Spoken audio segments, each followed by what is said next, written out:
me started. Don't get me started right now. Mm, mm, mm, these people, I just don't get why people are against why they are against this country. Why they are against this country. I have never seen so much hateful people like this in my life. I have never seen so much hateful people. They can actually turn you into be a hateful person, to hateful, not hateful person, hateful towards them. And sometimes I have to, what I'm saying, get out. I have to take a step back and say, you know what, this is not me. They can take you there, and we cannot let them take us there because we're better than that. Go ahead, y'all. I ain't finna rant. We better. I mean, but at the same time, we gotta put our foot on their necks a little bit back too. Not physically, but I'm just saying Yeah. they be coming hard on TV and this, that, and the third. And I love it when you see what Ye did. You see what a lot of conservatives did. You see the dude with the UFC situation yesterday that shouted out Trump Mm-hmm. and beat up a Russian in the UFC ring. So it's really coming around. People are starting to be way more pro-American. The press can, deceive people and make it think that it's one-sided, but it really isn't. The average person that I know, they're not hating Trump like that. It's not like that. It's crazy. Yeah, I'm kind of like with Mo when he's saying that they make you become a hateful person. Like I've never seen this amount of vitriol and just it's just very like a non-logical hate for somebody, and it's like Night of the Living Dead, because their hate isn't even based on reality, on fact. So that to me, that's the thing that's scary. Like even in the Brett Kavanaugh situation, there was no evidence. I mean, when you accuse somebody of a crime like that, you should have evidence. And I can't even, what's really tripping me out is a lot of the men that are like falling for that stuff. Because I would think as a man that you would wake up and be like, well, dang, if they can do this to this guy, then they can do this to me. But, I can actually see women in some sense, because I feel like it's like this form of psychological transference where they're projecting their realities and what happened maybe to them on the situation. A lot of people do this anyway with celebrities and all this stuff. They live vicariously through other people. But as far as the men, I mean, well, maybe that's what's happening with the men though. Maybe they were raped as well too, or something, and they haven't been able to separate that like mentally, and that's why they're all up. They're very anti the Kavanaugh situation. Yeah, it's troubling to see what they're doing. As a man, I'm extremely disappointed when I turn on the TV and I see these soy boys, as we call them, out there chanting and screeching. And we've all seen that. I'm sure you guys have by now seen the viral video of the Cuck Norris, the guy that did the roundhouse kick. Oh, that was terrible. They're calling him Cuck Norris. That's great. That's great. I love it. But see, that's what I'm talking about. Yeah. This is where anyone with a shred of common sense can look at this and say, okay, you guys are marching on Capitol Hill under the guise of women's rights, but you guys go radio silent when there's a video of a man, soy boy or otherwise, a man assaulting a woman.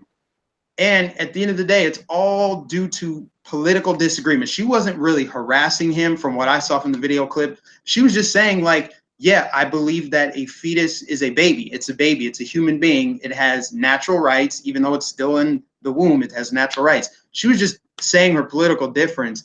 And the leftists have become so bigoted, and it did start under Obama. Whoever said that this happened under Obama is absolutely right, because Obama kind of fostered this, and he just kind of let it happen. He actually pandered to it, and he breathed life into it, and we're seeing it manifest in the street. So that's just like clear as day right there. You can see how hypocritical they are, and that's just another reason why we're going to see a red tsunami because of that. I mean, it's ridiculous. Yeah. All I'll say is that when you have young people, when I say young people, I'm talking like millennials making up 30% of the United States voting population, a lot of us being brought up on Obama for the most part. So when you think like 08 to 2016, a lot of us were in those formative years. It's not really a thought that I've completely seen, but I I was able to kind of experience the perspective of it from overseas, and then kind of living here in the United States, and then growing up and kind of seeing what was being taught in schools, you know, the indoctrination of university students. So what we're essentially seeing are the consequences for that. A lot of these so-called educated folks being taught a lot of progressive liberal ideas. And like with a lot of examples of modern feminism, they're not going to necessarily support anything that is not in line with that. I mean, like, that's the thing. It's like, where were the feminists, you know, when a woman was being attacked by a fellow feminist man, as it was evidenced yesterday?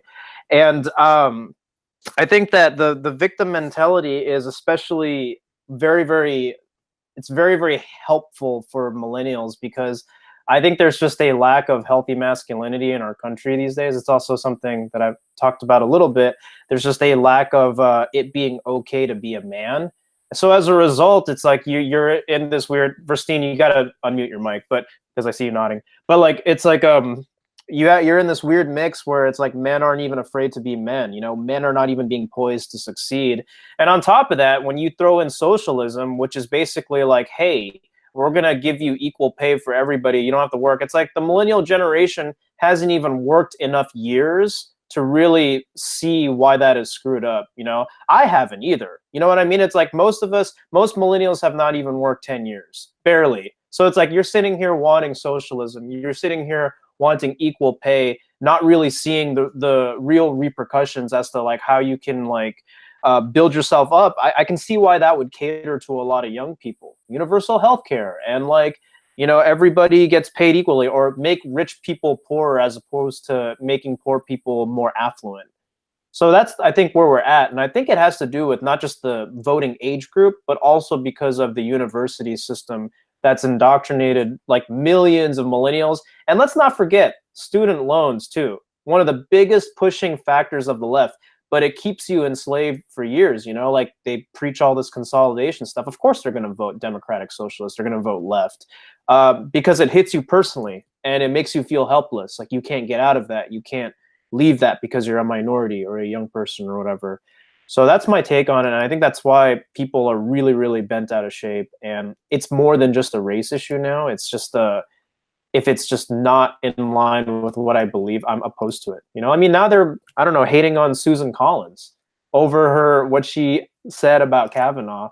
And this is coming from Women's March. It's like now Susan Collins is a rape apologist and we shouldn't support people like her. I'm like, wasn't it always about all women? Not anymore.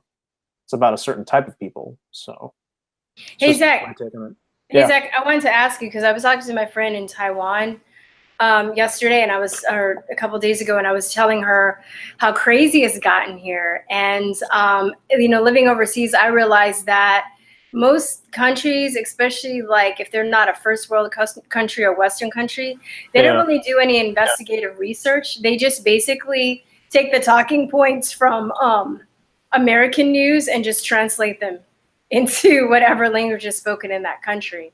So do you see that in Malaysia as well? Or do you know? I haven't. I'll be honest with you. I have not lived overseas in years. So I'm just like any other American. I'm just talking about my perspective. Like when Obama got elected, I was living in Shanghai at the time. And that was big. Like the Chinese had our own name for Obama. We loved Obama. Everybody overseas loved it. I mean, it was the election watched around the world. It was historic.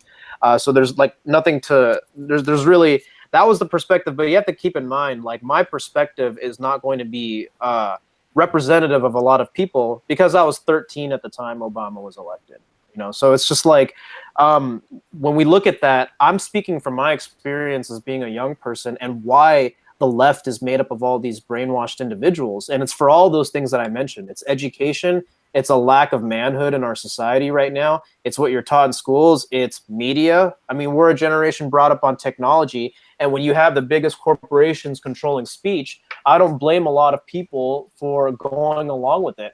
One thing I've noticed with a lot of millennials is that I don't really think that a lot of these young people are dumb. I just think that it's unsafe to be conservative. Like, it's dangerous. It's dangerous to tap into ideas like that. Most people I would like to think are sensible, but it's like there are people who are really belligerent, and then there are people that just kind of go along with the narrative, the rhetoric, because there's really no other way to go about it if you're a young person. Like, I think I've always really been conservative, but I always voted Democrat because you're a young person, because I'm a minority, and that's what everybody else is doing, so I'm going to do it.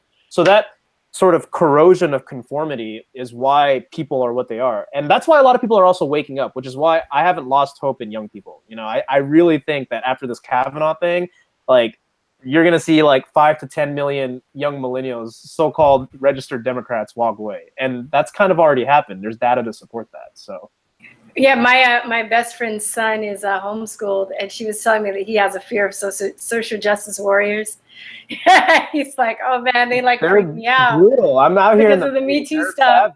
Yeah, they don't hold back, and you will be chased out of restaurants, literally. Oh yeah, awful. So, and it's like I think, you know, when the series of that I do when I interview people on my channel, and just also watching other people's walk away videos, I've really realized how brainwashed people are, because mostly if you're a person of color, if you're a woman, everybody says they just voted Democrat because that's what they thought they were supposed to do. They never questioned it. They never thought about policies. They never thought about why they were voting, because usually, and same thing my mom told me, and I was like, well, what's the difference when I was a kid? She's like, oh, the Democrats are for poor people. And I was like, okay, well, we're not rich, so, and you know, we're black, and I guess that's who I'm voting for, you know, and I just stuck to that until I had to question why I was voting, you know, and who I was voting for, and what I wanted. And I think a big thing is too, people really kind of need to set the attention of what they want, where they want this country to go. Yeah. You know, because I think that that's another thing. People don't, they just kind of go with the flow. So I think it's also made this whole fiasco that's happened with Kavanaugh, and the whole fiasco that's happened since the 2016 election is really opening up people's eyes into like what they want, and maybe they could really be a part of the process of making this country a better place. Yeah.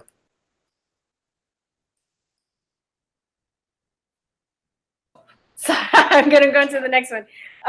So who are your prime candidates for senators in your states, and why do you like or dislike them? So I guess, let me see, who's Promethius, Raquel, or American Curls, and we're from Texas. Conservative Mexican and Zach are from California. Mo is from Wisconsin, and Mike, you're from Florida, and Uber guy, you're in Atlanta, right? Yes. Okay. Yeah. Yeah. Okay. So let's start with, because I'll leave Texas for last, because Raquel and Prometheus and I will comment on that. But Jimmy J, who are your prime candidates for senators as your state? What do you like? Kemp and Stacey Abrams, pretty much. And all this is Stacey Abrams. Okay. Democratic side. Brian Kemp, Republican side. Be honest with you, majority of the things that's going on, Stacey Abrams is using that typical, let's do the, you know, the fake promises, like, oh, we're going to have the housing, what's it called? Helping with down payment assistance, student loan forgiveness, stuff that does never happen. And be honest with you, not one of the main reasons why I will be voting for Kemp is specifically so we can. It's a bigger picture thing. It's not even just local anymore to me. I feel as though we need to be able to take the administration back, because if we miss this, pretty much a Democratic administration, and we won't be able to get nothing done. So, I mean, Georgia, I think we got that's a red state. We're going to pretty much be good.